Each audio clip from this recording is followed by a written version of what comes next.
দেবে কেন ভোট মানুষ? আমরা তো দালাল।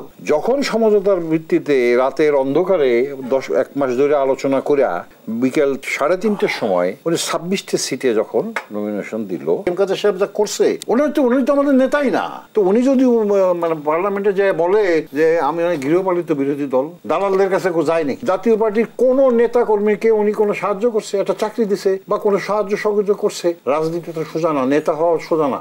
মোহাম্মদ শাহিদুর রহমান টাপা, আপনার কাছে, আপনি জাতীয় পার্টি তখন ২ ভাগে বিভক্ত, আপনি কো চেয়ারম্যান, আপনার দলের ৫ ভাগ কালকে একজন নেতা আপনার বেগম রওশন এরশাদ এবং জি এম কাদের। আমি যদি একটু স্পষ্ট করি, আপনার দল কি এই উপজেলা নির্বাচনে অংশ নিয়েছে কিনা বা কতজন প্রার্থী অংশ নিয়েছে? এবং একটি কথা আসলে বলা হয় যে ঘাটিতে মাটি নেই জাতীয় পার্টি, অর্থাৎ রংপুরকে ইঙ্গিত করে বলা হয় যে সেখানে আসলে কতজন আপনার দল থেকে উপজেলা নির্বাচনে অংশ নিয়েছে বা কতটা শক্ত প্রতিদ্বন্দ্বী বলে মনে করেন? ধন্যবাদ আপনাকে। ধন্যবাদ আমার অত্যন্ত দুইজন প্রিয় সহ আলোচক এবং দেশ টিভির দর্শক শ্রোতা। আমি আপনাকে বিনয়ের সাথে বলতে চাই, আপনি ভালো একজন সাংবাদিক, আমি যতটুকু জানি, জাতীয় পার্টি একটা, ভাঙছে বহু। জাতীয় পার্টি না ভাঙলে ভালো লাগে না। তেমনিভাবে বিএনপিও ভাঙছে আনলিমিটেড টাইম, আওয়ামী লীগও ভাঙছে। ভাঙা করার রাজনীতিতে এগুলি আছে। জাসদ ভাঙছে, ২ জন লোক তাদের মধ্যে ভাঙছে। ওয়ার্কার্স পার্টি ভাঙছে, ভাঙ্গা করার জন্যই রাজনীতি। তো জাতীয় পার্টি আমাদের যখন চেয়ারম্যান ছিলেন জি এম কাদের সাহেব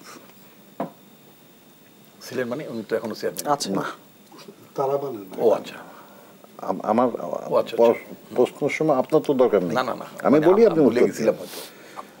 আমরা উনি যখন গত ৪ বছর সাধারণ মানুষকে, আমাদের দলকে সরকার বিরোধী এবং মোটামুটি একেবারে এমনভাবে বলতো যে সত্যিকারের বিরোধী দল, আমরা মোটামুটি সাধারণ মানুষ আমাদের খেয়েছিল, আমাদের গ্রহণ করেছিল জি এম কাদেরকে। কিন্তু সমঝোতার ভিত্তিতে আপনারা সবাই জানেন, আপনিও জানেন, দাদাও জানে, সবাই জানে যে উনি বহুবার বলছে আমাদের মধ্যে কোনো সমঝোতা হবে না, ভিক্ষার রাজনীতি করবো না, এ করবো না, ও করবো না, বলছে না নাকি? শোনেন নাই? শুনছেন, আপনারা সবাই শুনছে। যখন সমঝোতার ভিত্তিতে রাতের অন্ধকারে ১ মাস ধরে আলোচনা করে বিকেল ৩:৩০টার সময় উনি ২৬টা সিটে যখন নমিনেশন দিল, তখন আমাদের ক্যান্ডিডেট ছিল ২৮৬ জন, total all over the Bangladesh. তো ওই ১৭ তারিখে ছিল লাস্ট ডেট, কেউ আর আপনার উইথড্র করতে পারে না। এই বিষয়টা নিশ্চয়ই সবাই জানে, এই নির্বাচনে জাতীয় পার্টি কোথায় সমঝোতা করেছে না, সবাই জানে। উপজেলা নির্বাচন নিয়ে সেইজন্যই নির্বাচনটা হচ্ছে আপনি যে দলকে ওনাকে সেই পারে ইসের পরে দলটাকে নির্বাচনে গিয়েছে দিয়ে আমরা ওনাকে বললাম ৪৮ ঘন্টার মধ্যে উনি পদত্যাগ করুক। উনি পদত্যাগ করেন নাই। এরপরে আমাদের দলের যে প্রধান পৃষ্ঠপোষক ছিল বেগম রওশন এরশাদ, তার ক্ষমতা বলে ওনাকে অব্যাহতি দিয়ে আবার আমরা সম্মেলন করেছি ৯ তারিখে জাতীয় পার্টি। উনি বিরোধী দলের নেতা, বাট দলের চেয়ারম্যান না। উনি এমন অবস্থা জাতীয় পার্টি কি করেছে যে সারা বাংলাদেশে আমরা একজন ক্যান্ডিডেট আসে নাই, দিতে পারি নাই। এটা ওনার জন্যে।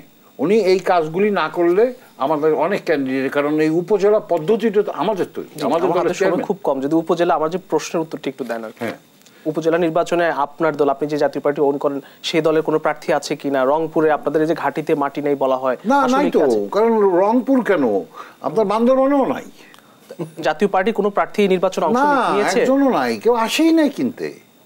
কেউ আসেই নাই, কেন আসবে? আসলে ওই যে আপনার সমঝোতার জন্য যে অবস্থা সৃষ্টি হয়েছে, জি এম কাদের সাহেব যা করছে। আপনারা তো ওনার নেতৃত্বে নাই এখন। উনি তো আমাদের নেতাই না। তাহলে আপনার যে দল, আপনি যে জাতীয় পার্টি ওন করেন, সেই দলের আমি জাতীয় পার্টি একটাই ওন করি। সেই দলে জাতীয় পার্টি চেয়ারম্যান রওশন এরশাদের চেয়ারম্যানের অধীনে আমরা জাতীয় পার্টি, ওনাকে অব্যাহতি দেওয়া হয়েছে। উনি জাতীয় পার্টির কেউ না, সেই দলের কেউ নির্বাচনে অংশ নিয়েছে না? আমরা নেই, কারণ আমাদেরকে শেষ করে দিয়েছে জাতীয় পার্টি। আমরা নতুন করে চেষ্টা করছি দলটাকে আগের মতন ফেরত জায়গা আনার জন্যে। এটা আমরা চেষ্টা করছি এখন। মানে এটি কি প্রার্থী সংকট নাকি বিএনপির সঙ্গে বিএনপি নির্বাচনের প্রতি বিরাগ? প্রার্থী সংকট না, আমাদেরকে দেবে কেন ভোট মানুষ? আমরা তো দালাল। আমাদের দলে আমাদের বিরোধী দলের নেতা পার্লামেন্টে যদি যায় বলে আমি গৃহপালিত বিরোধী দল, তো মানুষ আসবে। আপনারা তো জিএম কাদের সাহেবকে ওন করেন না, আপনারা তো এখন আলাদা জাতীয় পার্টি। না না না, জিএম কাদের সাহেবকে আমরা ওন করবো না কেন? জিএম কাদের সাহেব তো এখন বিরোধী দলের নেতা, জাতীয় পার্টির বিরোধী দলের নেতা, কিন্তু উনি চেয়ারম্যান থেকে ওনাকে অব্যাহতি দেওয়া হয়েছে। উনি তো বিরোধী দলের নেতা, জাতীয় পার্টি 11 জন সিট নিয়ে উনি বিরোধী দলের নেতা হয়েছে। তো উনি যদি মানে পার্লামেন্টে যায় বলে যে আমি অনেক গৃহপালিত বিরোধী দল, তাহলে আমাদের কাছে আসবে কেন? কোন দুঃখে আসবে? দালালদের কাছে যায় নাকি? যায় না। গৃহপালিতের কাছে আসবে কেন? সেই জন্যেই আমাকে দলটা উনি ফিনিশ করে দিয়ে গেছেন। আমরা চেষ্টা করতেছি রওশনের সাথে নিয়ে সামনে নিয়ে আমাদের আমরা যারা আছি সারা দেশব্যাপী আমরা আবার নতুন করে মানুষকে জাগ্রত করতে চাই। এখন ধরেন একটা দলের চেয়ারম্যান উনি যখন ছিলেন, উনি 2 বার মন্ত্রী ছিলেন। আপনাদের নতুন দল নিয়ে যদি না, উনি 2 বার মন্ত্রী ছিলেন। জাতীয় পার্টির কোনো নেতা কর্মীকে উনি কোনো সাহায্য করছে, একটা চাকরি দিছে বা কোনো সাহায্য সহযোগিতা করছে? রাজনীতি তো সোজা না, নেতা হওয়া সোজা না। আমরা এই যে 3 জন নেতাই আছি এখানে, মানুষ বলে এর কাছে 2টার সময় ফোন করবেন পাবেন, না হলে উনি যখন এমপি ছিল আমার জানা মতে অনেকে ফোন করে অনেকে চাকরির জন্য। আমার মানে জিএম কাদের 2 বার মন্ত্রী ছিল, বাণিজ্য মন্ত্রী ছিল এবং পরিবহন মন্ত্রী ছিল, বিমান মন্ত্রী। উনি তো কোনো কাজ করেন নাই, উনি একজন লোকের জায়গা দেন।